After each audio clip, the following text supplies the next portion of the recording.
Hey, how you doing? This is John, and welcome to John's Long Box. Uh, this is Sunday Comics, and we're going to talk about one of my favorite comics of all time. This is Swamp Thing, issue 50. This is by Alan Moore, Steve Bissett, Rick Veitch, John Totleben. So before we do that, I just want to show that my comic is still live. Heroic Tales is still live on Fund My Comic. Fund My Comic will be the home of my comic going forward, meaning I don't think I'm going to be on other platforms next issue. So his Heroic Tales #1, his Heroic Tales #1 with the Pat Broderick cover. I love this cover so much. I mean, I love Lorenzo cover too. It's the back cover. That's the Kelly family. This is all of his kids riding the horses, getting the vegetables, because they're farmers and homesteaders. This is the Michael T. Gilbert cover. It's just so whimsical and silly. I love it. It's funny because I of course, my nose starts running as soon as I start talking. I'm a big advocate of the cover should represent the inside of the comic, and then this scene never actually happens in the comic. But I think everybody can understand that this is like a whimsical Silver Age homage. I just love how like the color doesn't even match. It's just so goofy. And then just thought I would show this.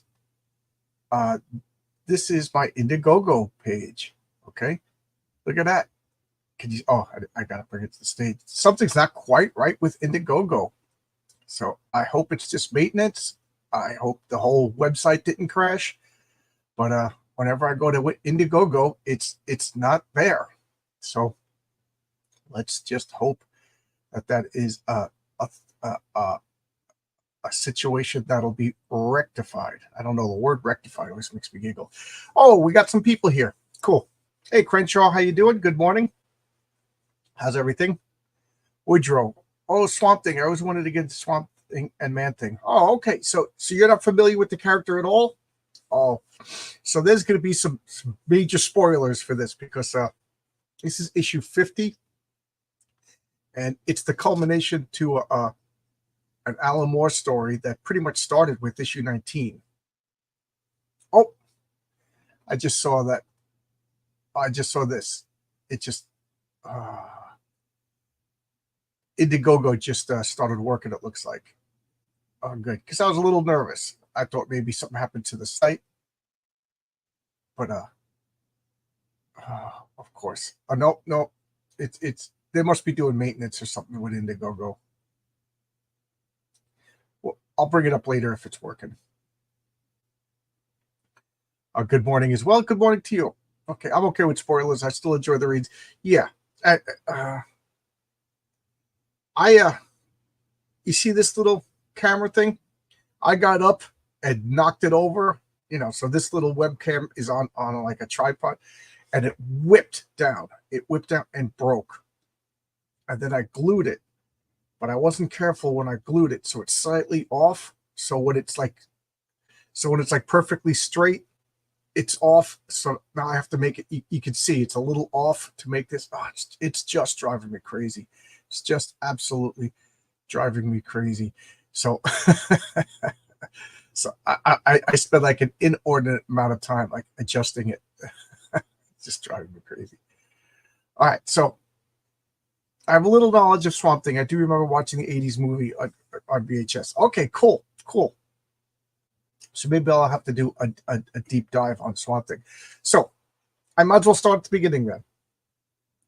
Swamp Thing was a one-shot, one-and-done story in House of Mystery. I forget the exact number. So, or House of Secrets, rather. So it was House of Secrets. It was written by Len Wein and illustrated by Bernie Wrightson. Yeah. And it was in the House of Secrets. I should do that. I should first appearance of Swamp Thing. And what happened was a World War I pilot got shot down. His plane's on fire. He lands in the swamp, and then he rises from the swamp as a muck-encrusted mockery of a man. Although that's the tagline for I just like covering my mouth, pretending it's a microphone, and then pretending I'm on NPR. And then Alex, what was his name? It was Alex. Alex Holland is this Swamp Thing, but the original Swamp Thing was Alex something else, Holston or something like that. And then he marched to his lover's or wife or fiance's house and scared the crap out of her. That was the original one and done. It's over. But then they decided to bring it back. So they brought him back in his own comic. Len Wein and Bernie writes him again. And it was Alec Holland is working on the bio-restorative formula. Alex and Linda Holland. And they're out in the Louisiana bayou doing some science. Science. They're just doing science. And what they're trying to do is make it so that plants grow fast and healthier. Like for foods, like turn the Sahara Desert into a garden and things like that. As I drink my Tim Hortons coffee. So it tastes like Canada. So what happened is bad guys want the formula. They set that place on fire, and kill, and the fire kills Linda, or I forget if they shoot Linda or if the fire kills her. And then Alec Holland, he gets splashed with the chemicals. They whatever, throw the chemicals at him, or he jumps and falls into the chemicals, and then the fire rushes over him. He falls into the swamp. Days later, he wakes up a muck-encrusted mockery of a man and enacts revenge. And then it's all stories after that. Anton Arcane attacks once his body. Because Anton Arcane is a normal human who like Frankenstein's himself and does experiments on his body and wants to make like himself immortal. And he realizes that Swamp Thing's body is super powerful. It regenerates. It's made of plant matter, things like that. So and at the beginning, he's just like a vegetable Hulk. So he's like super strong and whatever. That's pretty much all of his powers. And he just, but he still has the mind and mentality and the intelligence of Alec Holland, the botanist, biology botanist guy in his human form. Now, the comic goes, I think, 24 issues. They get canceled. Then they bring it back as the saga of the Swamp Thing. And I forget who did the first couple. I think it was Martin Pascal and Gary Leach, I think was we would be talking about how good those comics were if it wasn't for the fact that in issue 19, Alan Moore took over. And Alec Moore being like the legend writer. But Martin Pascal's run was really good. I really enjoyed it. So Martin Pascal's run they took a lot from that TV show out of the Martin Pascal run, and they were leading into the Alan Moore run when the show got canceled. So it's more of a continuation of the first series until issue 19. Swamp Thing is now dead. Swamp Thing dies in issue 18. In issue 19, Alan Moore takes over, and they're doing an autopsy, and they're taking out the lungs, and they're taking out the duodenum, and they're taking out the kneecaps and things like that. And they're realizing that they don't work, that you never worked. They don't have the necessary accoutrements to work. And next thing you know, Swamp Thing regrows. And Alan Moore made it so that Swamp Thing was never Alec Holland. He was Alec Holland died in the swamp, and the plants ate his corpse and like kind of took his memories, and it's just a plant being that thinks it's Alan Holland. And then you find out that there's always a Swamp Thing. When one dies, another one is born, and they're always named Alex, and they're always burned to death in a swamp. That's like the commonalities. So that's what ties it together to the World War I fighter pilot. And furthermore, they're like a champion of the green. So it's like he's a plant elemental. So Alan Moore takes it, removes it away from science into mysticism. And then when they get weary of this world, they go to this place in South America, and take root and become part of the Parliament of Trees, and then another swamp elemental grows out of it. I thought it was brilliant. I really, really dug it. So that's where we're at. I'm going to go, before we open up the comic, I'll address the chat right here. I'm a little sleepy. I had friends over last night. We play a game called Charterstone. It's a legacy game, and it fits 6 players. So myself and my wife, and my friend Jimmy and his wife Karen, and Richard Dom, married couple. We all play. We get food, and we have 6 people. We play. I just really enjoy playing. It's a legacy game. It's like building up to a story every time you play. There's rule changes, and then you put stickers on the board, and you change the state of the game every time you play. But it's a real clever game. I take it more seriously than everybody else. I think I ticked everybody off yesterday by I look over, this guy's on his phone, Karen's not paying attention, so I kind of got a little snippy, and I feel bad. But anyway, I stayed up to like 5 o'clock in the morning setting up another game, and I just played a different game called Divine Right by myself. It's one of my favorite games. I'm going to make a video of it after this, so I'll talk about that later. So needless to say, I stayed up till about 4 o'clock in the morning, and then woke up at 9 to do this. So I'm a little out of it. Where's the comments? Where are the comments? Oh, the Swamp Thing versus the Heap on It's Clobbering Time. Good thing you said this. There's always, since the beginning of like comics, and when I'm talking about the beginning of comics, I'm talking about like what we know as comic books, not pulps, not Penny Dreadfuls, and not hieroglyphics. I'm talking like since like the 30s, like 1939 to 40s, the golden age of comics. There's always been a swamp creature, and the first one was the Heap. Now I know that the Heap was part of Airboy, or at least Chuck Dixon brought the Heap into Airboy when he revised Airboy as part of what was it? Was it Eclipse Comics? So, but if anybody, Marcus, do you know more about the Heap? Like who created the Heap, what comic company? But he was a swamp creature, and then there was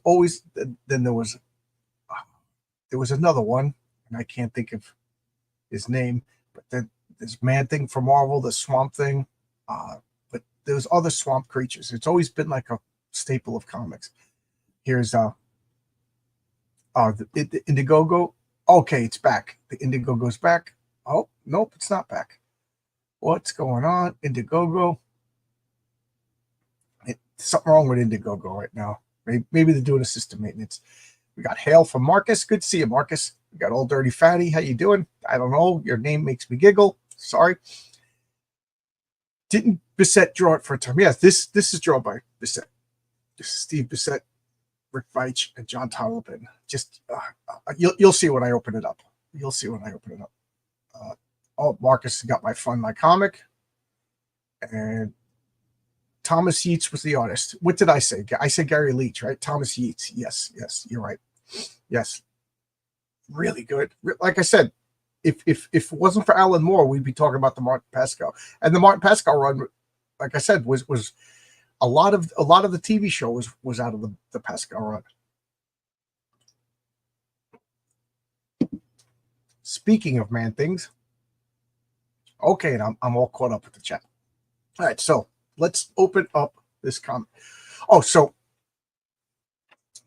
Alan Moore takes over in 19, and then I forget what issue, but a couple of issues later, he meets John Constantine for the first time. John Constantine is mysterious. All we know is that he physically he was based on Sting from Quadrophenia. So if you ever watch the movie Quadrophenia with Ace Face, that was the inspiration for John Constantine. And matter of fact, he shows up in a boat, and the boat says the Honorable Gordon Sumner on it, and that's Sting's real name, Gordon Sumner. So I remember when the Keanu Reeves movie came out, I was like, who is this guy? Okay, the Heap was in Air Fighters, number 3 by Hillman Comics, 1942. Okay, so always was tied, because Air Fighters was Airboy, so always was tied to Airboy. Okay, I didn't know if it was just some other public domain stuff that got merged with the Airboy. So thanks, Marcus. So the Heap was always part of the Airboy is a weird comic. It's got some real cool, interesting, weird stuff. I think it started out just as like a regular World War II air fighters, and then we get the Heap, and then we get Airboy, and Airboy has a Birdie is his airplane, and it's like an orthopter. The wings flap, and it may or may not be sentient. And then there's my favorite is why can't I think of his name now? Who's the bad guy? But he flies this big 52 bomber, and it's like the TARDIS, like it's like a pocket dimension inside the, and it's just called the Air Tube, and it's just dead bodies like in graveyard. If you go inside it's like a graveyard. It's so cool. What the hell is that character's name? Marcus, do you remember his name? The main bad guy. Hey, good morning, Frederick Gumont. How you doing? Oh, why can't I? Misery. That's his name. Misery. And he's just like this, he plagues all these air fighters. It's just such bizarre stuff. But anyway, this is Swamp Thing. So Gordon Sumner. So John Constantine shows up. Yes, you're right. That's a missing one. Solomon Grundy was a swamp monster. Absolutely. I forgot all about that. Yes, so Solomon Grundy was the more human looking. And I think Alan Moore even ties that in, or Rick Veitch, I think, ties that in later on, that he was a failed swamp elemental. But anyway, so John Constantine shows up, and he starts hinting that Swamp Thing needs to level up. So he sends around on missions called the American Gothic, and he goes around for like 12 issues fighting werewolves and vampires and all sorts of like horror stuff. So it goes into like a series of one-shot comics all tied together called the American Gothic. Really, really good. And then it culminates in this Swamp Thing 50. So what he learns all about how he's a swamp elemental. He learns all of his powers, and now he's just like Swamp Thing is super powerful. And what's going on? Something is attacking heaven. That's it. We don't know what it is. And what I really like, and I always thought about, they're going around talking to people. What is this? What is this thing that's attacking heaven? And of course, the nun says it's Lucifer. It's the devil. And then one of his other friends says it's some sort of alien presence. And then my favorite is this computer hacker guy. He looks right up and he goes, "It's Cthulhu." I just love that. It's Cthulhu. Made of wood, Grundy green. Yes. That's Solomon Grundy was made out of like pulped wood matter, and the original Green Lantern was powerless to stop him. Yep. All right. So let's open it up. So we got this Amazing Man. Amazing Man was perhaps I was perhaps one of the only fans of Amazing Man. I remember it in the comic book store, and I thought it was the weirdest thing in the world. And Larry, the guy who owned my comic book store, and I forget if I was working if I was working in the comic book store at the time, or I was just a customer, but he pretty much said, "You got to get this comic." And Larry didn't do that too much. And, back then, 75 cents. 75 cents was even cheap. Comic books were cheap. 75 cents wasn't bad, So I just picked up another comic, and I really liked it. It was this basically mentally ill dwarf, who turns out he won the Publishers Clearinghouse, so he didn't have to worry about money, and he just went around Brooklyn solving crimes.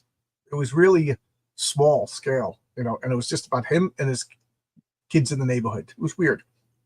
I liked it. So, okay, so now what do we have here? We got Cain and Abel.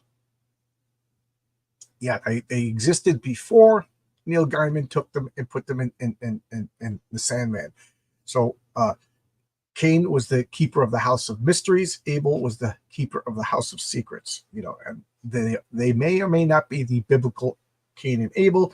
And of course, Cain is always murdering Abel, and they're punishing him. And he says, "Why must I always be punished?" And he says, "Because you are the first victim, and that's what defines you." It's funny because I'm looking up at the screen. I can see the picture. It's like so dark. I'm actually going to turn up the light just a little bit. I'm having difficulty actually seeing it. So let me know if it gets a little. Yeah, I don't care if my face is washed out. I just couldn't see the comic. So now, they're talking about the nature of umphaloskepsis. So let's look at the credits. Swamp Thing, created by Len Wein and Bernie Wrightson. And this particular issue is oh my God. This comic is just everybody I love. So we got Alan Moore, writer, Karen Berger, editor.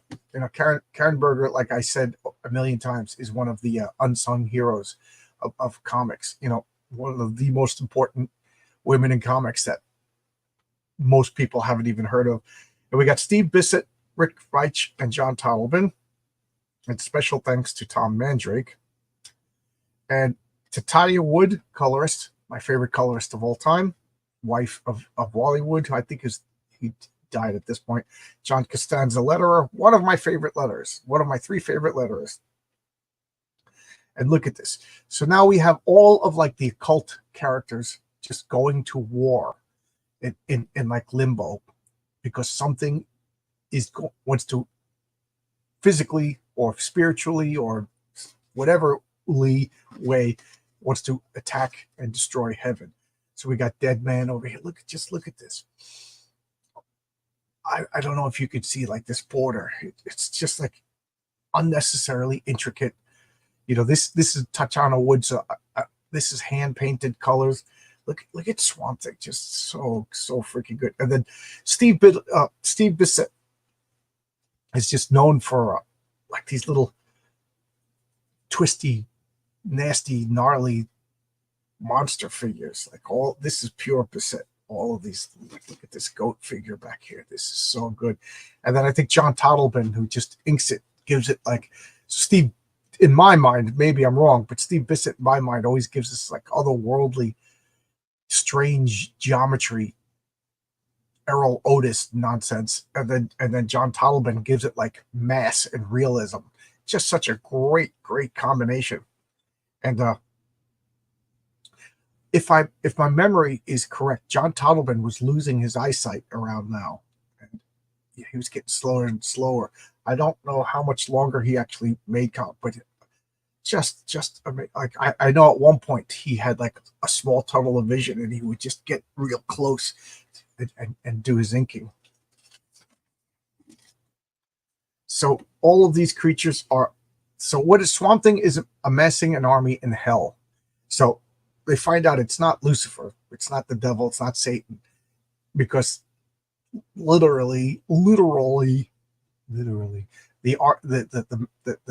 forces of hell are lining up to fight against what is coming. I love this little fat baby demon on a cannon. Just look at this. It just, I don't know. It's simultaneously otherworldly and then underwater. It's just so cool. I would love to see the scripts for this. Like, how much of this did Alan Moore just let Bissett and Totleben imagine, or how much of this was like did Alan Moore describe all of this? And Dead Man is just like coaching, because this Dead Man is just like coaching Swamp Thing. Here we got demons just feasting on like human body parts. You want to go bonkers? You got a transforming watch, a watch that transforms into a robot. Heroes Against Hunger. Interesting comic because it's got all of these artists. Cover by Neil Adams, Dick Giordano, back cover by Bill Sienkiewicz. I remember this. And it does drive home the fact that in a world with Green Lanterns and Supermans, there's still people starving to death. You know what I mean? So here we got Constantine. If remember, if you've seen Quadrophenia, this is who he's supposed to be. He even has the trench coat like Ace Face, the character that he played in Quadrophenia. Quadrophenia being the Who movie, the movie made by the band The Who. So just look at these demons. You know, you got this guy with the spear back here. Look at this great detailed Swamp Thing's face. And so what are they doing? He's going through his memories of the past year. You know, the American Gothic storyline. He goes through America, you know, visiting like American horror stories, legends, urban legends, and then werewolves and vampires. It's all one-shot horror comics with an overlying story that leads to this. You know, it's just so good. And now, this is my favorite part of this. All right. Oh, costume. Oh, what?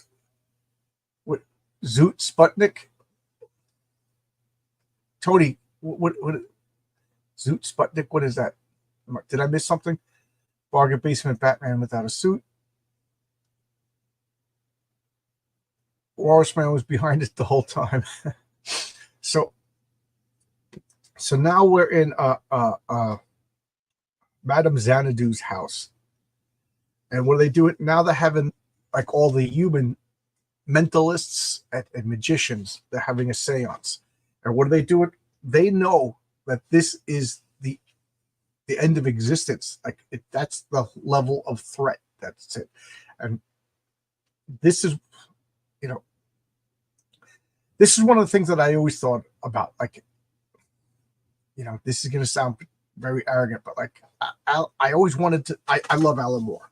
I love Alan Moore's writing, and I, you know, whatever you want to say about the guy, I don't care. You know, he just gave me such good enjoyment of such great comic books, and I know he's kind of a jerk, and whatever, but it's you know, it's the hotness to crazy ratio. You'll put up with a crazy girl if she's super hot.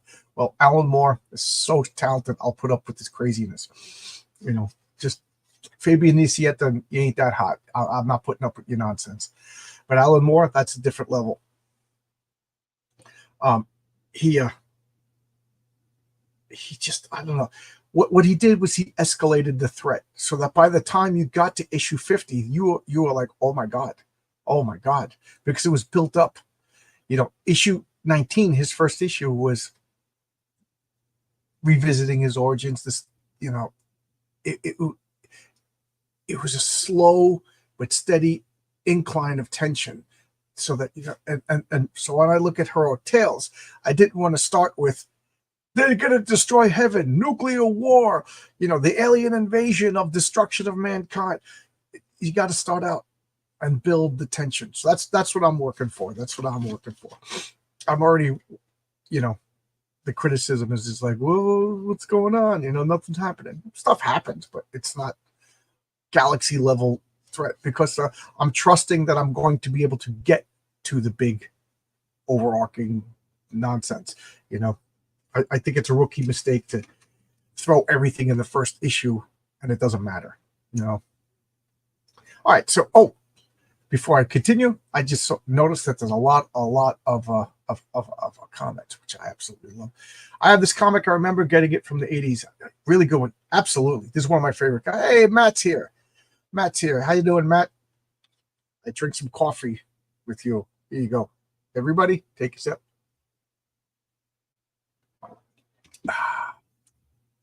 Oh, Zoot Sputnik was Amazing Man's favorite comic. It was a takeoff of Flash Gordon. Oh, wow. I don't remember that detail. I read Amazing Man once when it came out monthly for 12 issues. And geez, that is some good memories, Tony.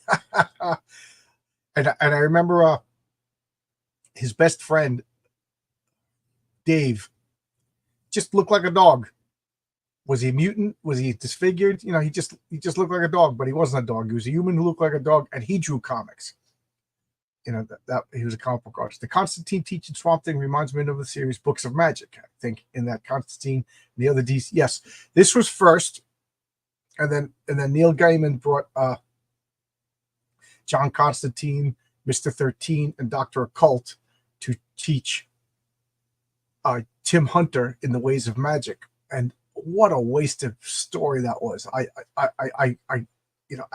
this time, by the time Books of Magic came out, I was a full-on pretentious Vertigo snob. I got anything Vertigo Comics came out. For the most part, I got anything Marvel and DC, but I made sure that, and I still every once in a while I'll find like a Vertigo stuff. I'm like, when did this come out? And I loved Books of Magic. Matter of fact, I just reread Books of Magic. I just finished rereading the entire from the Neil Gaiman was it 3 or 4 issues, then the continuing, and now I'm rereading the Books of Fairy, and they just dropped.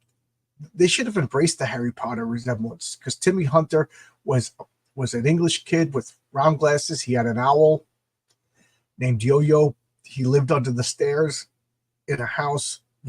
He got a stepmother that was, well, his actual father was just ignored him, and then he found out that he was the most powerful magician in the world, and it just went off the rails. Especially the names of magic and the second series. I guess full on Harry Potter mania was going on at that time, so they tried to make it different than Harry Potter, and it was just like teen sex and drug use. And yeah, I don't know. They should have made it.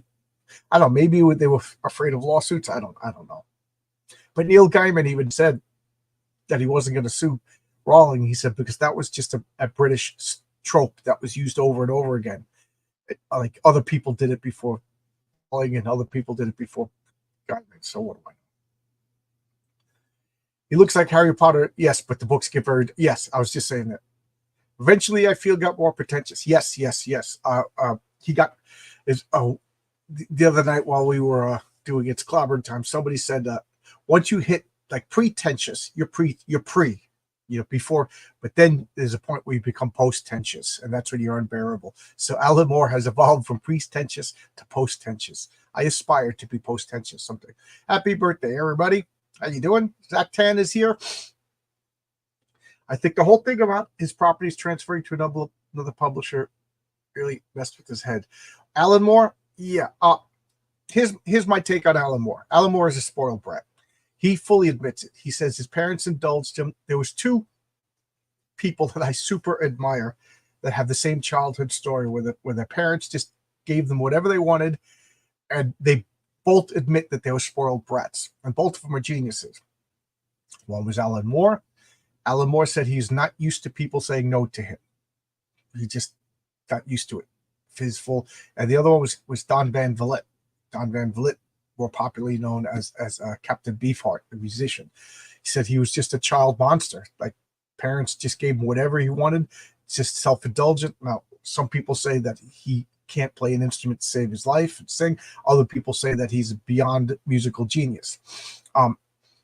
But same story. That's funny. Wild-haired, crazy people. But there you go. So Alan Moore went to DC, got the standard deal, worked for hire. He didn't create Swamp Thing. He didn't, he created Constantine. So whatever, but it's work for hire. Then he does the Watchmen. He originally was going to be the Charlton character. So originally it wasn't going to be his. It was going to be somebody else's intellectual property, but they tell him no. So he creates his own character. So that to me is the wiggle room. I don't know the legal thing, but he signs a deal that 3 years, 4 years, I forget. After they stop publication, he gets the rights. When has DC ever given up the rights? He's a genius. He's a smart guy. He knew he was signing a deal with the devil. Stop acting like a baby. You know what I mean? Stop acting like a baby. That's the way I look at it. If I work for Marvel, if I work for DC, just you know what you're doing. He ain't a dummy. He knew. So shut up. And at the second time, it's like, I love Alan Moore, but anybody else want to comment on that? Am I right? Am I wrong? you know what you're doing. You know, whatever happened to the Man of Tomorrow and his run on Captain Britain is the only thing of Moore's I love. There's so much I love. Read Tom Strong. Oh my God, read Tom Strong. It's so good. I like the League of Extraordinary Gentlemen. I like the concept of it more. I know this is blasphemy, but I don't like the artwork. I think what's his name? Well, I can't think of the artist's name, but I just think his work is just weird for the sake of weird. But I love his From Hell is outstanding. Oh my God, From Hell, his take on Jack the Ripper, it's terrifying. It's actually scary. He has a Providence, which is a take on Lovecraft. I still haven't read that yet. I keep forgetting that I even have it. Oh, geez, old warm soda that I forgot. I grabbed the wrong cup. But Alan Moore has so much good stuff. His Supreme, oh my God, his run on Supreme was so good. So good. So much good stuff. Woodrow says, hello, Matt. There would be no Vertigo without a Swamp Thing run. Yes. Notice that this doesn't say Vertigo on it. Alan Moore was never in Vertigo. It wasn't until Rick Veitch took over Swamp Thing before it folded into Vertigo.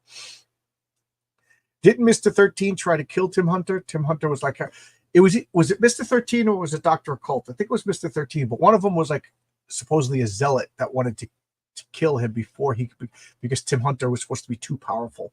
I hate that trope in Magic where I don't like when Magic is a race. I like Magic as a skill. Like, I don't like that you're born a magician. Like Tim Hunter was just born magic, or Harry Potter was just born magic. Like poor what was Harry Potter's aunt's name? Petunia. You know, Lily Potter was the gifted one, and it doesn't matter what Petunia does, she can never be a magician. I hate that. To me, I like you could never be a scientist. You could never be a scientist. You aren't born with science. You aren't born with logic, deduction, intelligence, and reason. You can never do it. So you know what I mean? Like, and I know people like, well, some people can never be a quarterback. Some people can never be a football. Yes, you can. Anybody can be a football player. Do you have a football? Do you have a field? You're a football player. Now, you're not a very good one. You're not a professional, but you're a football player. I could be a football player. Even with the broken neck in the collar, I could be a football player. Not a very good one. You know, I'll never be John Elway or Joe Namath or you know, but I could be so I like the idea that anybody can be a magician because it's skill, it's practice. You could be terrible at it, but you know, I don't know. Like, otherwise, why go to school? If it's just a mutant ability, I don't know. You know, whatever. Stippling Vaughn. This came out a half a decade before the Potter movies. Yes, it did. Yes, it did. Yeah, the Neil Gaiman Books of Magic came up years before Harry Potter. Yes, but like I said, Gaiman even said that Rowling and Gaiman both took from other stories that predated it. I think DC used Books of Magic to bully for the movie rights. Really? Really?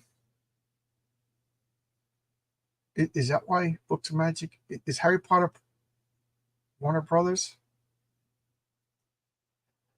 Hello. I like when people say hello to each other. Do you think the stories suffered at DC Marvel when they tried to copy each other? Do you think they each created something unique? Well, comic books always, it's human nature. You copy what's successful, right? You know, is Moon Knight a bad character when Moon Knight's a blatant ripoff of Batman? You know, is Nova a bad copy when Nova is just Peter Parker with different powers? You know, Marvel copied itself. Is Captain Marvel a ripoff of Superman? Is it inferior? You know, I like Swamp Thing and I like Man Thing. They're similar, but they're completely different in the way that they're treated. So I don't think they suffered. I don't think they suffered. Well, all Watchmen characters are versions, of the Charlton characters. Even if a work is weird, it should have its own internal logic. Absolutely. Oh my God, absolutely. This is one of the reasons why Star Wars is just crap. It doesn't even follow its own rules. Star Trek, New Trek doesn't follow its own. I have no tolerance for that. Please point out, down the road if my heroic tales is not following its own internal logic. I'd like to think that I'm very continuity conscious, and but let me know if I make mistakes. You might like the Magician's Book. It premises only scientific prodigies have the skill to be wizards. Yeah, I like wizards magic as skills, not as a race. Oh, Mr. E wanted to kill. Oh yeah, Mr. E wanted to kill. Yeah, so that's right. Mr. 13, Mr. E, Dr. So there was 4 of them, right? There was 4 Trench Coat Brigade, and that's they actually made a comic called the Trench Coat Brigade, and then they just dropped that concept after the Columbine shooting, because that was what those kids called themselves, the Trench Coat Brigade. High level math, yeah. Just I always think of magic as like, not all of us have the skills of Einstein. You know what I mean? You could be a scientist, but you need to have aptitude and skill. They might have to work hard to use magic, or they might die. Warner Brothers did. I didn't know that. Stippling Vaughn, do you have any insider information or anything about that? Why Warner Brothers can do Harry Potter, not DC movies, I don't know. Well, first and foremost, because J.K. Rowling controls everything Harry Potter. So I'm real curious about this new TV series. I'm real curious. But she controls everything Harry Potter, and I don't blame her. Let's hope that whatever Heroic Tales gets a Netflix series, I'm going to control it because I'm a control freak. Personally, I do believe Warner Brothers used Tim Hunter to leverage the movie rights. Otherwise, they could have buried her under. Oh, I mean, do you know anything? Is this like guts? I like both Swamp Thing and Man Thing. Me too. I feel the same way about everything inspired by something else. I just find the line between inspiration. Yeah. I mean, the Patriarch is inspired by Superman, and then I made him different.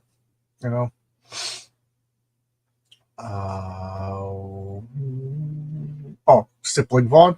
No, just observation and okay. Yeah. I'll buy that for $1. Superpowers are sometimes erased, more often accidents of nature. Yeah, that's why I don't like mutants. I think mutants are lazy. I just don't like them. I'm trying to think if there's any. Yeah, you know what? I don't think there's any mutants in my whole role-playing game. Yeah, I just don't. I take it back. There are like hidden races and people that are born that way because they're part of this. But just like, he's a mutant. He's a mutant superhero. That is just so lazy. I can't stand it. Moonroach is the best character ever. Moonroach is that from Cerebus? Yeah, and then Wolveroach. Yeah, Moonroach. Yeah, Moonroach is good. So anyway, let's get back to this. This is a double-size issue, and I barely touch the surface. So this is Madame Xanadu's house. They're having a seance. So we got Sargon the Sorcerer, Zatanna, John Constantine. Mento is being the focus. Mento Steve Dalton from Doom Patrol. I forget who this character is. It's either Dr. Occult or Mr. E or the other one. But Zatanna, Zatanna's father. So Zatan, is that his name? And then Zatanna, and they're all just sitting around, and they're holding hands. And Mento, they're all in a seance in a circle, holding hands, and Mento is using his powers to observe what's going on with Swamp Thing. And so he's just losing his marbles over here, just peering into hell. We got Etrigan, the demon, and this is when he started rhyming. Alan Moore made him a rhyming demon. And it's just like, I love this. What they're doing is they're Zatara. That's how you pronounce it, Zatara. So it's Etrigan is armoring up for war, and he's just grabbing other demons and sticking them on spikes. So he's got like a scorpion, and he's like, he picks them out of the basket and impales them on spiked harnesses he's wearing. Wait a minute, it looks like it's wriggling. Oh, his armor, it's alive. Dear John, what have you allied us with? That's how bad the stakes are, that we are now allied with ranking demons from hell. And he's pulling a like starfish out, putting starfish on his face. He's scorpion helmet, as he's rhyming. These demonic horses, like a cyclops horse and everything like that. They're just like putting spiked horseshoes on. They're just like it's like that scene from Lord of the Rings, just like Saruman is just building his army over here. But it's in the halls of hell. And then we got more transforming. We got a Volkswagen Bug that transforms into a watch. Again, we're talking about things copying each other, copying Transformers. We had Autobots, we had Transformers. Now we have watches and things like that transform, because that was the cool thing. Angel Love. This was another comic that Larry told me to get. Now, I want to point this out. Angel Love was a romance comic, but then it involved drugs. And if I remember correctly, like one of the characters may or may not have been a prostitute, and it's drawn Archie style. I forget who wrote Angel Love. Marcus, do you know who wrote Angel Love? But this was another comic that I got. Now, DC was on top of its game at this point, and a rising tide floats all boats. They can make little weird comics like Amazing Man and Angel Love, because they were doing so good. That's why I don't get mad. Eric July's doing great. Do you like his comics? That's irrelevant. What matters is, this independent sphere. Now we got somebody making millions. Got rising tide floats all boats, man. Get people interested in independent comics. Get people into the idea of going to a computer, looking up a comic book, and buying a comic book. Now, yeah, I wish I could get into comic book stores, but that's a whole nother argument. Let's look at Zatara. What about metahumans? Metahumans to me is humans that were changed, right? Meta means change. So yes, most, not all of the powered beings in Heroic Tales are metahumans. They were once human, became human. Genetically engineered metahumans make sense. Yeah. Yep. Have I ever read Bissette's Tyrant? Yes, I did. And reading it is not what you do, because there's no words in it, right? It's about a Tyrannosaurus Rex, and it's all that wriggly centipede like drawings that I love from Bissette. Yeah, I got to get more Tyrant. I think I don't have all the issues. What about metahumans who have the meta gene? Well, then they're human. Then they're mutants. Right? Starro the Conqueror. Barbara Slate wrote. Oh, Barbara Slate. Okay. I thought it was Carol Leigh, but I was wrong. I didn't want to say it, but I did say it, and I was wrong. So now that again, it looks like they're just like the bottom of the ocean, and now Dr. Fate shows up. So he's a magician on a whole nother level. He's not like the second string magicians that are sitting around at the seance. He's an MP. He's a main character. So he shows up, and I love this. I love the way he's drawn, and I love the Swamp Thing's like, "Who are you? Don't be stupid. That's Dr. Fate. What kind of backwater have you been living in? No offense, And some Dr. Fate is here to be on the front line of the fight with demons yelling and screaming. Just look at that. Look at that. That is so cool. And I did buy Angel Love. My girlfriend liked it. Yeah, it was, for what it was, is exactly what it was. You know what I mean? Like, it wasn't tricking you. It wasn't like pretending to be superheroes. It was adult Archie comics. And when I say adult, like cocaine, one of the characters may or may not have been a prostitute. You know what I mean? It was the next level above Archie. And for what it was good. Hey, Torchbearer Studios is here. Oscar's here, my buddy Oscar. This is drawn by Steve Bissette, Rick Veitch, and John Toddleman, all three of them. I I think Steve Bissett does all the layouts, and I think Rich Veitch and John Totleben are doing the inking, because I think John Totleben was having his optical difficulties at this point. Marvel has mutants, DC has metahumans. Yes. Justin's Retro Channel, how you doing? Happy Sunday. This is Sunday Comics is just me. It's not a panel on Sundays. This is just me talking. Cocaine, which I could use some cocaine right now. I'm real sleepy. Put some cocaine. Oh, I should. I still have a Cafe Bustelo. Speaking of cocaine, that coffee. Oh my God, that coffee just. Because I'm gonna go back to sleep after doing this. Because again, I stayed up till 4:30 in the morning. Okay, so let's turn the page. Let's turn the page. So now, all the forces of hell have gathered. The superheroes have gathered. What's missing? The forces of heaven. So now we got the Phantom Stranger. What's the Phantom Stranger's origin? What is the Phantom Stranger? You tell me. I don't know. You tell me. Because that's just one of the tropes of the Phantom Stranger, is that they never tell you his origin. And when they do tell you the origin, it's always different. Kind of like Mr. Monster. Mr. Monster has a different origin every issue. Continuity is not the biggest part of continuity. Mr. Monster is that continuity doesn't mean anything, and it works for Mr. Monster. That would drive me crazy if it was any other comic. But so now we got him here, and what are these circles? What are these spheres? Those are angels. So literally, the Phantom Stranger shows up with a host of angels at his beck and call. So who is the Phantom Stranger? Stranger, what are these beings? What have you?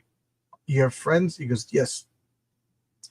So these circles over here, they are those whose aid I journeyed to enlist, higher consciousnesses, unfettered by the base demands of the flesh. Men call them Aures, or Valkyries, or angels. You have friends among the angels? I have acquaintances. There are those who could be trusted to hear my request, but not be friends. Not these days. These days, we are more akin to strangers. Boom, boom, boom. Alan Moore with his purple prose. I just love it. So pretentious. I freaking love it.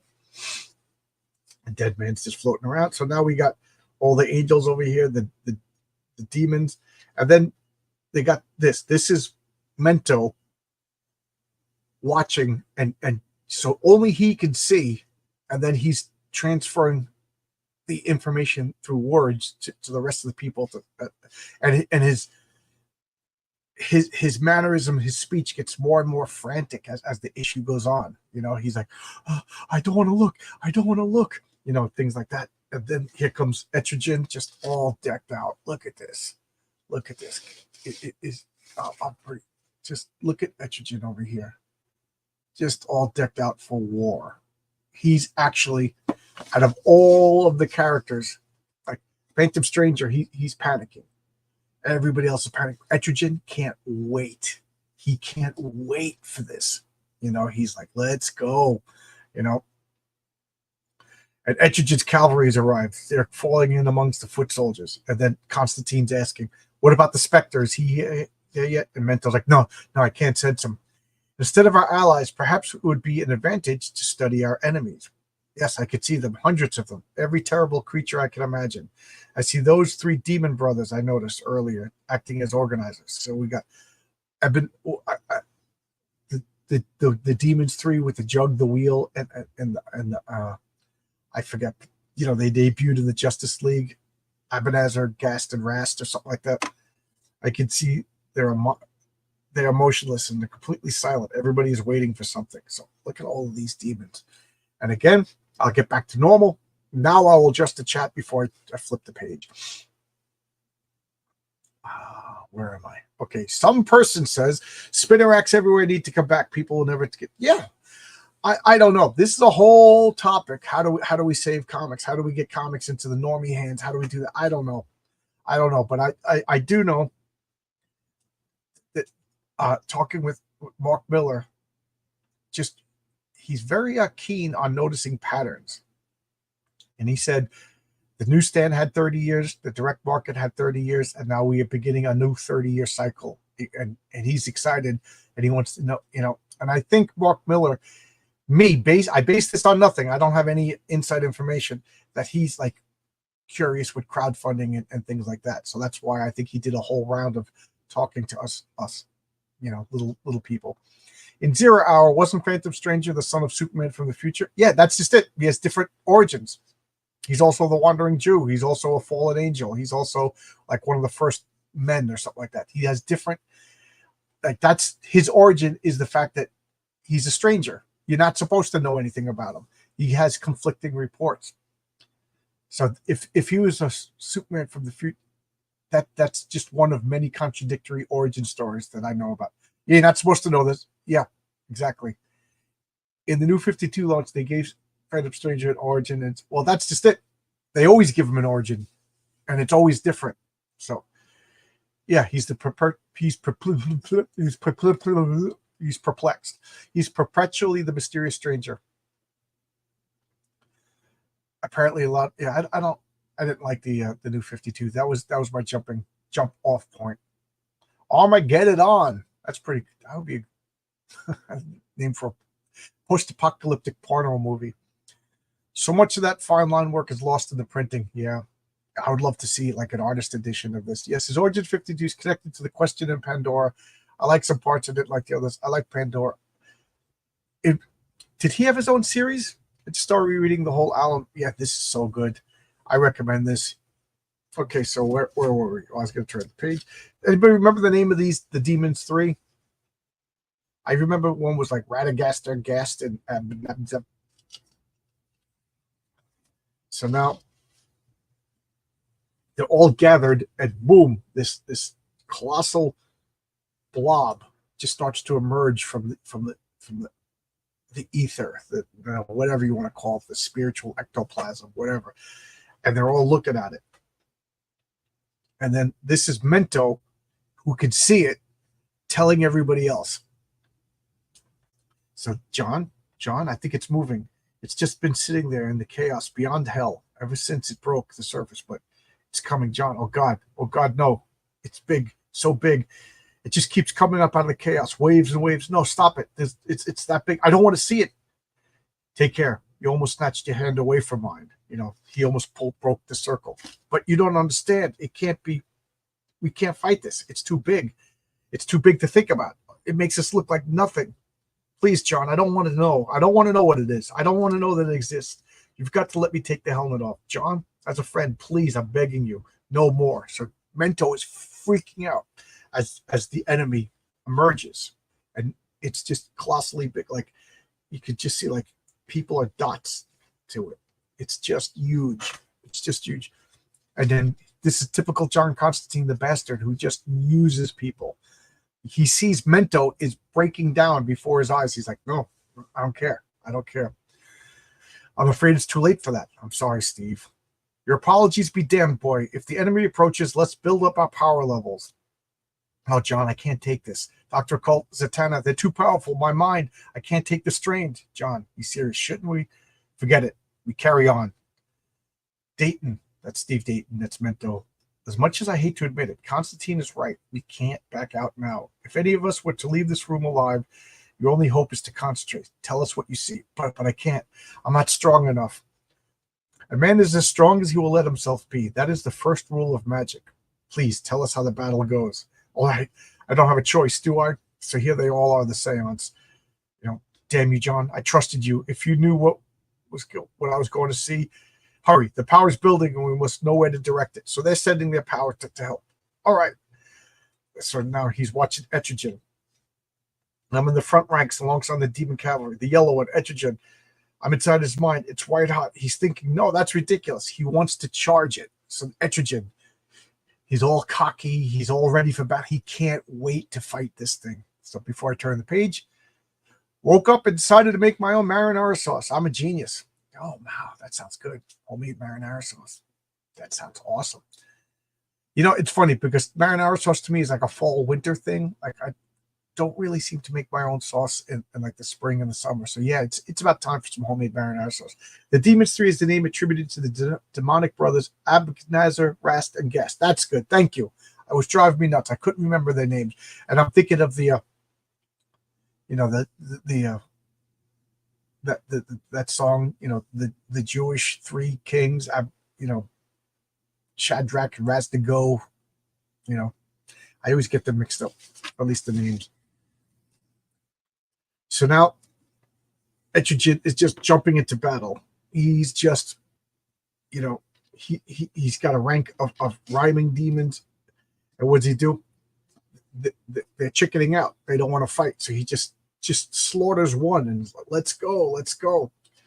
And here he is. He's charging this black mass, He goes, so in this war, that makes him officer. He's attacking, direct the power towards him, Steve, and our muscle tips. So they're all sending their whatever, magic, psionic, mental, whatever word you want to use, directing it into Etrigan to boost him. So I'm trying, John, but he's close to it now. I'm seeing it through his eyes. It's texture. It's horrible. It's black corrugations, pitted, eroded, and it's hunger. It's massive enough to feel it's been barred from this universe since it began, and it's hungry, John. Hungry for knowledge, understanding. Oh, it's in so much pain. Look at his face over here. Just look at like the madness. His mind is just from being in contact with this. His mind is eroding. It's a ton of Mento. Don't make full contact with it. It'll destroy you. It's power building. You've got to concentrate on Etrigan. Etrigan, he's in trouble. He's fighting it, but he's slicing the thing, individual plates. It's just separate, allowing it's flowing like black mud. He's drowning in it. It's creeping up his chest. Oh, it's so cold. It's so cold. He goes, Dayton, don't lose it. Keep focusing his power. And look at this face of Etrigan over here. I'm trying. It's so difficult. Etrigan's struggling. He thinks there's a chance he can get out. He's reaching for a handhold. He's gone. Etrigan was just defeated. Oh my God. And we know how powerful Etrigan is. Oh well. Mishrak, Radshak, and a Billy Goat. Yeah, I read Hellblazer. I got Hellblazer since the beginning. I loved Hellblazer. 300 issues, and then that poser Constantine that they brought back. I don't know who that guy is. It's an Irish spin to the marinara. Instead of tomatoes, I use whiskey. Shadrach, Meshach, and Abednego. Yeah, I keep thinking of that Beastie Boys song. So now Etrigan is swallowed by whatever it is. Little thing. So now the enemy is just addressing him directly. Little thing, you are in me, and I have a great need. Before light, I was endless without name or need of a name. Then light came. Witnessing its otherness, I suffered my first knowledge of self, and my contentment fled. Tell me, little thing. Tell me, what am I? Your name? Etrigan is all angry. Your name is evil. Absence of God's light. His shadow partner, locked in endless fight. The fight is to be endless then? Little thing, you have taught me fatalism. You have taught me inevitability. They are not the things I need. You are not the thing I needed. And he just expels him, defeated. And then here's Mento again. John, I'm picking up Etrigan again, but he's unconscious in some sort of shock. The thing, it just chewed him up and spit him out. He's like, John, please, I don't want to watch this anymore. And because it's moving on. It's continuing across the wasteland towards our army. The way it moves, it's like a slug or, I just caught something, a sudden wave of attention. Oh, God, it noticed us. And I tell you, man, that gave me a shock when I first read it. It noticed us. It knows we're watching. I could feel it shrugging itself like an animal, shaking off a fly, flicking us away. Brace yourself. There could be some sort of shockwave. The power, it hurts. What's happening? It's lashing out. Sit tight. Don't let go of my hand. Can you feel it? The force of its blow, racing around the circle, looking for a weak link. Winter, I feel cold. Yeah, Baron Winter. Sargon? John, he's smoldering. He's going to combust. I'm burning. The power, it's too much. I'm getting warmer inside me. No, I will not permit it. Etrigan suffered the Worf effect. Yeah, you got to take out the tough guy to show how. Yep, he got job. No. You must help me. I am Sargon. You cannot let this happen. Sargon, you're upsetting my daughter. For the honor of our profession, be silent and die like a sorcerer. You're right. Forgive me, my friends. It was the pain that spoke, not I. And Sargon is consumed and dies. What a great comic book death. Don't let go. Don't let go. So now they're holding on to Sargon's burning hand. He just burnt out there like that. Burned. It's all right. Circle wasn't broken. We can carry on. But John, Sargon's dead in your hand. I said, carry on. Isn't this the sort of punch-up that we could just walk away from? This is the sort of punch-up we carry on fighting to the last man if need be. So John Constantine is willing to sacrifice everybody else. You know, there's a dead, burning corpse in the midst of the seance. Oh, my God. This is... So now this thing, you can see it's bigger and growing, you know. Swamp Thing is watching this. He goes, it's Dr. Fate, like... Because it matters now. The force which drives our enemies' minions. That force, stop them. Because that force that shall stop them is the hand of fate. He goes, what? So Dr. Fate just goes in to attack this. This thing has its own peons, its own minions. They're coming. So now Dr. Fate is yelling at the demons. He fights the demon. These three demons allied themselves with this dark mass, the enemy. My brothers, I'm slain. Doc, look at that thing. It's almost on top of you. He was on top of me. So he was so focused on them, he didn't notice that it develops Dr. Fate. Just look at this, John. And now here we have, I'm off to church. Have a blessed day. You too, buddy. Little thing, you are in me, and I have a great need. In this strange place of light and order and names, I've been named evil. Yet naming is not enough. I must know my nature, and I must know my purpose. Tell me, little thing, what is evil? You know, and Dr. Fate, evil? Evil is a quagmire of innocence that would drag us back as we climb towards the immortal light. A vile, wretched thing to be scraped from the sandals like dromedary soil. So I am so low then, and it is you who serve so high that there can be no possibility of respect between us, little thing. You have taught me contempt, and that is not what is required. He just spits out Dr. Fate. Dr. Fate is now defeated. I just freaking love that. And Deadman rushes up and grabs Dr. Fate. And now Swamp Thing is just like, Fate is down. Deadman bears him. The creature is, so they're just watching one by one. There's all the angels. Because what can we do amidst this, pal? So now all the angels are going to attack. Steve, don't just sit there whimpering, man. Tell us what you can see. John, don't bully him. It's enough. It's tough enough for us. We're used to this. It's like you got to keep watching him. Mento is freaking out. He goes, prepare for another onslaught, and then a hand. So Zatanna's going, John, is it getting warm in here? Oh my God. And Zatanna goes, I will not allow it. Not my daughter. And then he says, I can never read the backward stuff. So Zatanna, the father. So Zatanna is about to be consumed by the fire, and the father does a spell. Take me instead. Father, no, don't take it back. Take back the spell. He says, too late, my love, too late. Constantine, if you do not deliver my daughter safely from this place, my shade shall hunt you throughout eternity. Is that understood? And then he just explodes. So her father just dies right in front of her. She's holding his burning hands. Please hold his hand. I know you have feelings, but no, you don't. If you knew how I was feeling, you would run as far as you could under the stone and hide. You involved us in this. My father is dead, and it is on your hands. Because, yes, I'm sorry, Zatanna. Really, I am. Oh, for God's sake, why don't you just get on with it? You know, pure Constantine. Constantine is just a bastard. You know, he involved them all in. He didn't tell them the full stakes. You know, John Constantine, I love this character. He's just a user, a manipulator, you know. Dayton, tell me what's going on in the next world, because I'm sick of this one. You know, and now we cut to, it's useless. The angels cannot stop it. I saw Metatron fall and several of the thrones. Their failure chills me. They are among the oldest powers. They knew me when I had a name. That's what the Phantom Stranger says. They knew me when I had a name. You know, that's the closest you're going to get to an origin. So now there's an earthquake. You know, Phantom Stranger. This thing is just moving. Give us a hand. Stranger, give us a hand. And boom. Look at him. He's just standing in awe. And I love this. Can you see what's about to show up? This gigantic foot.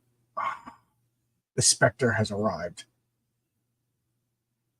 I'm guessing love is the answer. Isn't Dr. Fate a Lord of Order? Yep. Zatara always sacrifices himself for Zatara. It happened again. It happened again in another comic, thus diminishing the impact of this. Boom. Look at that. Look at that panel. So here we have the Spectre shows up. Oh. I'd rather be in Pittsburgh. So the Spectre shows up in just this big, whatever you want to call it. I just love this. John, I think it's him, the one you have been waiting for. I can't risk making full contact with him. It would be like trying to swim in the Atlantic. He's smaller than the shadow creature, but he's big enough to have a clearer perspective upon it. Its front surface convex. It's featureless, like the head of a maggot. Its top still obscured by cloud. But it's getting bigger in my head. The presence is growing louder. His thoughts almost audible. Jim? Who's Jim? Jim Corrigan. I lost it. He's up above the Cemento's losing it now.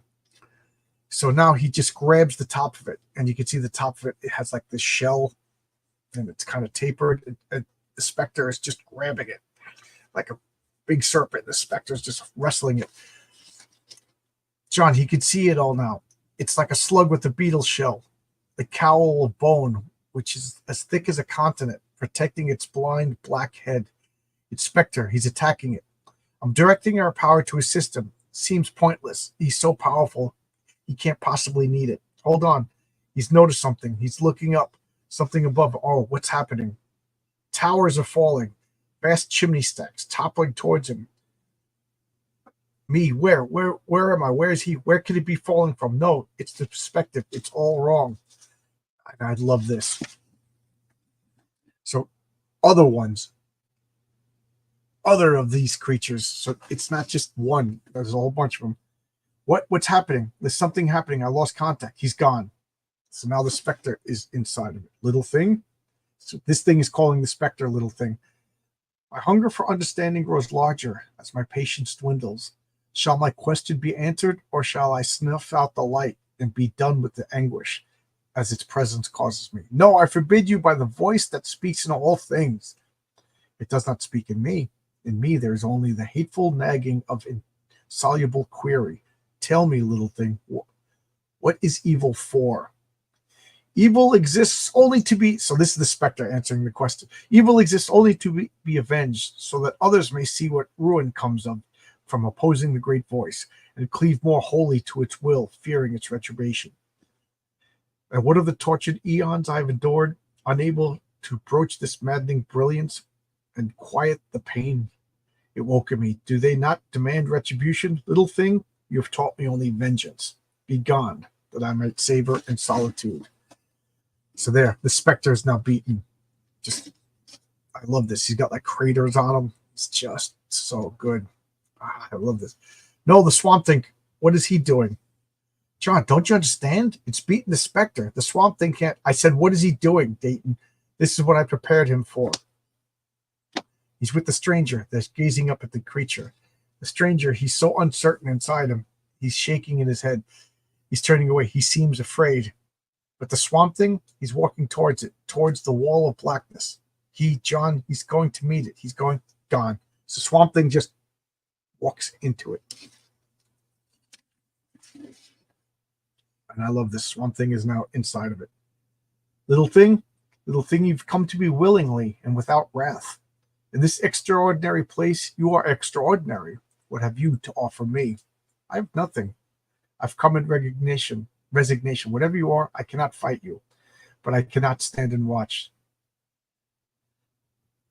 Then you will answer my question, little thing. Will you tell me the purpose of evil? And Swamp Thing says, I cannot. I am not the one you seek. I have tried to make sense of that darkness, and I have failed. I have seen evil, its cruelty, the randomness which it ravages innocent and guilty alike, and I have not understood it. I have asked the Parliament of Trees, whose knowledge is greater than mine. They seemed to insist that there was no evil, but I have seen evil and another and their answer. I messed this up. They have seemed to insist that there was no evil, but I have seen evil, and their answer was incomprehensible to me. And yet they spoke of aphids eating leaves, bugs eating aphids, themselves finally devoured by the soil, feeding the foliage. They asked where evil dwelled within the circle, and told me to look to the soil, the black soil. It's rich in foul decay, yet glorious life springs from it. But however dazzling the flourishes of life, in the end, all decay back to the same black humus. Perhaps evil is in the humus, formed by virtue's decay, and perhaps it is from this dark, sinister loam that virtue grows strongest. I do not know. I do not know what they meant. Because I see, little thing, I sense a great and final end approaching, and I would be alone. Leave freely. So Swamp Thing just emerges unscathed. He didn't challenge it. He didn't fight it. He wasn't mean to it. He just says, I don't know. I don't know the answer. And that, to wax philosophical for a second, I always said that saying I don't know is an acceptable answer.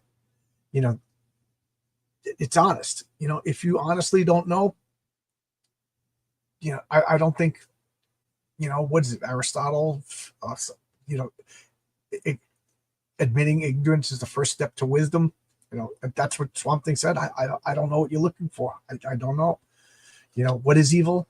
I can't answer that question. I feel that there is evil, but I don't know what it is. And then, death feeds life, blah, blah, blah. Hakuna Matata.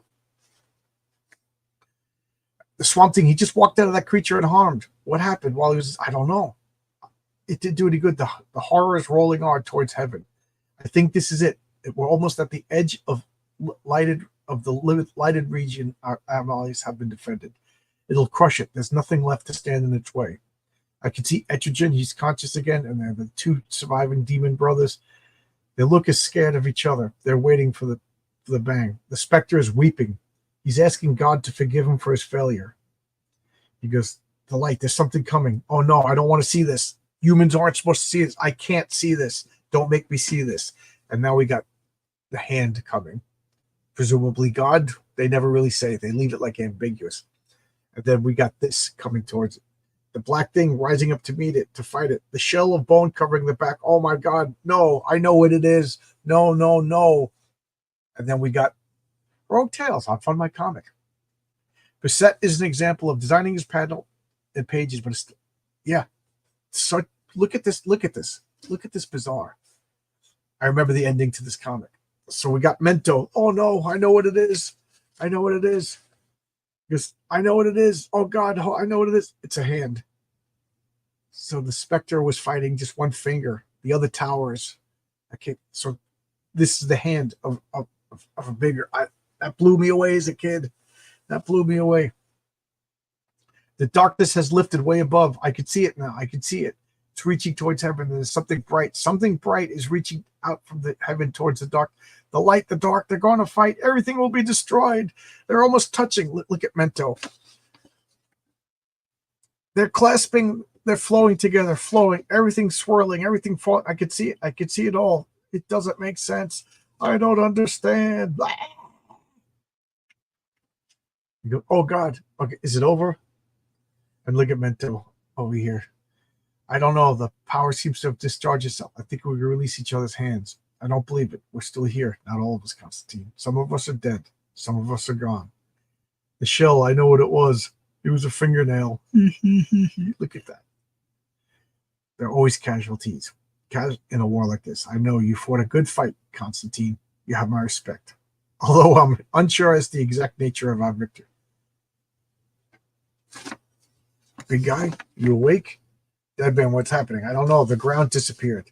There was this falling, screaming, and everything else. They're looking around. You know, this limbo storm seems to be over. We got Superman over here. DC Heroes. Meanwhile,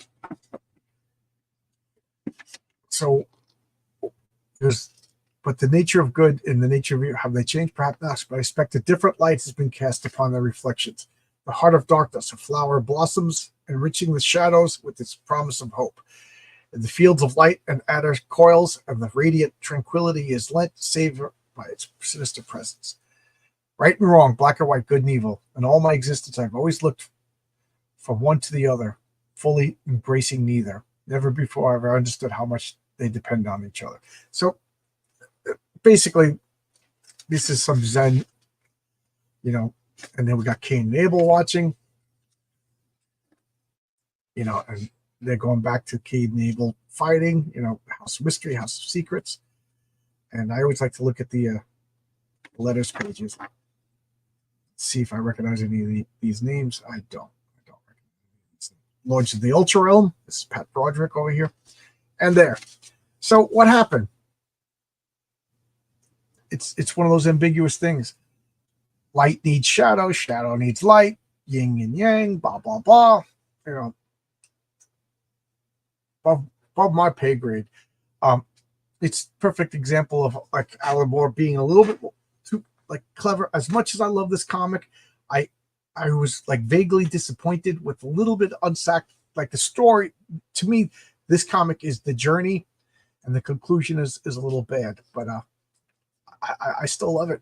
I still love it. Cause without evil, how do we know what was good? Yes, that's what they're saying. Without evil, how do we know it was good?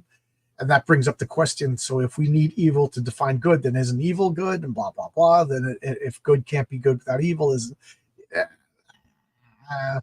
duality, so stoner. To know one must experience evil, duality, smoking those,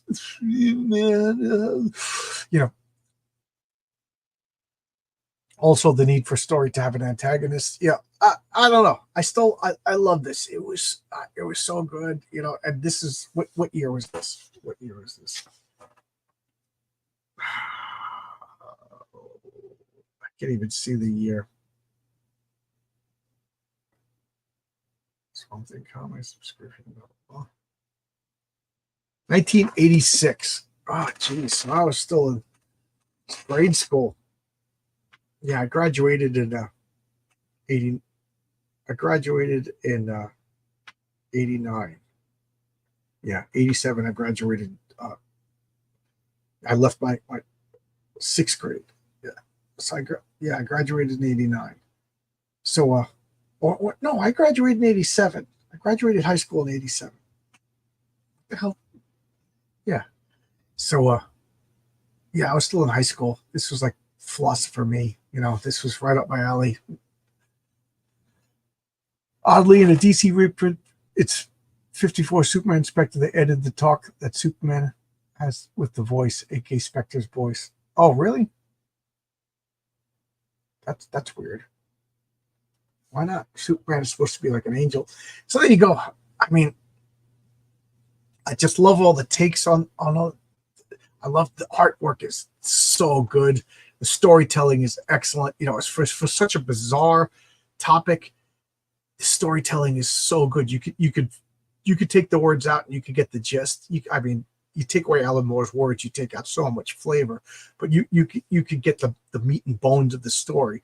But the flavor and spice is what the words add to it. That's what storytelling is. I just thought that the storytelling, the art telling the story is the meat and bones of a story, and then the words should be like the flavor, spice, and makeup. See, 1980s. I remember the Hands, a very good self-contained story. Yeah, and this is the culminations. Yeah. Swamp Thing was able to soothe the anger of this creature by basically saying it's okay not to know. Not everybody knows things. Whatever, took the edge off that duality of nature. So whatever. Who knows? They never explained what it was. Was it God coming and God met his dark mirror image? Who knows? You know what I mean? I don't know. But I really, really like it. So there you go. Again, as normal, I will continue talking until the chat winds down. I figured Moore was using a Buddhist koan or story to inspire this. Yeah, I think so. I think he was definitely Eastern philosophies and yin and yang. One of the creatures, Mento, even had the yin and yang symbol in his eyes. To show you. I'm trying to get my Indiegogo up but Indiegogo is still. I'm hoping that they're just doing a maintenance. Yeah, this is what happens when I bring up Indiegogo right now. So I just hope that something isn't quite right. So I don't know if I need to clear my cookie. Can anybody else get to Indiegogo right now? But I can't get to Indiegogo right now. Whenever Spectre shows up, he's very toned down from his earliest. Yeah, the earliest Spectre stories. He was like supernatural Punisher, right? Like he would just come and like if you were a bank robber, he would just have you drowned in money. If God, I can only imagine if you were a rapist, what the Spectre would do to you. But if you murdered somebody, he would put you in a meat grinder or stuff. Oh, you can't get to Indigo. Yeah, so it must be an internal thing. Yeah, Indiegogo is down. Okay. If Spectre stayed to his original mandate, the members of JSA wouldn't have rogues. Yeah, Spectre killed. Spectre killed. Now, this Spectre in this is awesome, but to me, it's too powerful. Like, I don't like an all-powerful bad guy. I like a more reasonable, like, limits, but I like if the Spectre is going to be all powerful, godlike. I like that he's a secondary character that shows up every once in a while. Like, I do have super powerful characters, but they're not going to be main characters. They'll show up because you don't want Galactus running his own comic. You don't want the Phantom Stranger running his own, unless the Phantom Stranger is like a host of other people, like they did. But like a superhero comics featuring the Spectre, it never works. He's too powerful. Again, I was actually on Frog Tony's channel talking about heroic tales, and Mint Salad said, I have a superhero. His name is Kinetic, and he's the most powerful superhero in the world. He could beat the Patriarch. He could beat Superman. And I said, great. That sounds boring. That's a rookie mistake. That's a newbie mistake. I'm going to make the most powerful. Because I remember making superhero characters when I was a kid, in third grade, drawing it. We were like, this character's stronger than the Hulk. This character, he's also faster than the Flash. That's something like a newbie does. So I like a toned down Spectre. I like Jim Corrigan, releases his spirit or turns into like a ghost. So he's like, can pass through walls and a minimalistic street level ghost character. That to me is my favorite. If I was to write the Spectre, he would be shackled down to basically Casper the Friendly Ghost investigating mysteries. But Jim Corrigan would not be so friendly. Let's see. Indiegogo is down. Yes. In his first appearance in Origin, the three people that unalived Jim Corrigan looked at one and said, die. And he did. And he turned the others into rats that could remember being human, but had oh, I didn't know that. Spectre is God's, yeah, he's like the Old Testament wrath of God, Imagine, you used to be human, you're now a rat eating garbage. I know. That's D&D characters could suffer the same thing if you want to be good at everything. Have you seen the DC animation Spectre short? It's fantastic. One of the best things. No, I didn't know. It's only I got to check it out. I did not know. there's this distinct difference of feeling of DC and Marvel. Marvel feels more real. DC is more fantastical and spiritual. I'm not sure. I like both. Yeah, they have different flavors. Marvel and DC definitely have different flavors. And yes, I always thought like when we're talking about like the grand scheme of things, I always thought that DC was more religious, and Marvel was more mythological, cosmic. If that makes any sense, and they both work. Hello, John. Hello, Richie Dupe. I am not a number. So looks like we're winding down an hour and a half. That this was Sunday Comics featuring Swamp Thing number 50. As always, any requests for next Sunday Comics, put it in the, don't put it in the chat because it's hard to find stuff in the chat. Put it in the regular comment section when this gets posted up, or you can put it in now, right? The regular comment section actually works. So if you have any requests for next Sunday, and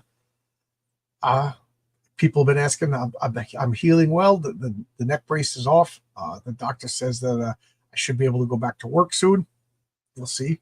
I got an appointment on the 16th, and that'll be, the red light or green light, 1, 2, 3. Have you ever seen the Batman Brave and Bold cartoon? In one start segment, a villain escapes Batman, but Spectre finds him, turns him into cheese, and lets the rats have him. Yeah, that's Spectre. I'm looking good. Thank you. I'm feeling good. I'm feeling pretty good. I actually did a lot of cleaning. I had friends over yesterday for a board game, and I got a lot of these boxes and nonsense that have been accumulating for months cleaned up. Just yesterday I was walking around going, basement feels gigantic now, now that there's not just clutter all over the place. I cleaned up my area around me.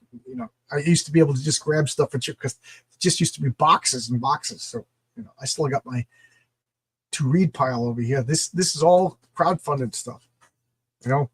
This is all crowdfunded stuff to read. It's getting backlogged because I just tend to put it on top and then stuff gets buried. For Halloween, use the neck brace with the Magneto helmet. Yeah. Do you have something about? Did you do so? I didn't do Batman and the Outsiders. That's a good choice. Remind me. That's a good choice. Batman and the Outsiders. Oh, excuse me. Oh, Batman and the Outsiders. The Jim Parrow. Those were good comics. Those were really good comics. Some of them were a little weird. Like I always hated the Nuclear Family. It was just like proto. This was before progressives, but this was like proto progressives' hatred of regular family. But there you go. All right, I'm going to shut it down. Thanks a lot, everybody. I don't have a lot of scheduled talks this week. I just kind of, because I was booked almost 2.5 months in advance, and then when I started getting real caught up in my comic, I just stopped pursuing and asking. So I Wednesday I have Phoenix Press at 7 p.m. and that's it. I have It's Clobbering Time on Friday. Who are we doing for It's Clobbering Time? I forget who we're doing. Yeah, Oscar, come on in and we'll talk. That'll be fun. Yeah, Oscar. Marcus, who are we doing for Clobbering Time on Friday? I forget already. I forgot already. Jeez. I'm just so sleepy right now. All right. I'll see you guys. Indiegogo is still down. I can't bring it up. We'll see what happens. And tomorrow I have a game night with friends, so I usually don't stream, but I might stream early. But see ya. Oh, Batman Beyond Spider-Man. Thank you. Yeah, I got to set it up, otherwise I'll forget. So I got to do that. Pre-press is supposed to be done tomorrow or Tuesday, and then it's printing. Oh God, I'm getting nervous. All right, I'll see you. Bye-bye.